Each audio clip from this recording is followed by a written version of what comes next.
We know that kinetic energy K is equal to half m v square and momentum is equal to mass times velocity.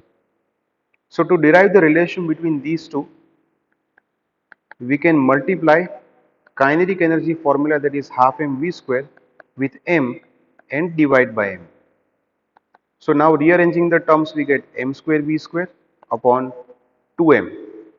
So K is equal to mv whole square upon 2m, but mv is momentum, so K is equal to p square by 2m. Okay, so K is equal to p square by 2m. We can also make p as a subject. So for that, p square is 2mk, or we can say p is equal to under root 2mk. So we use any of these two formulas while solving the numericals. Thank you.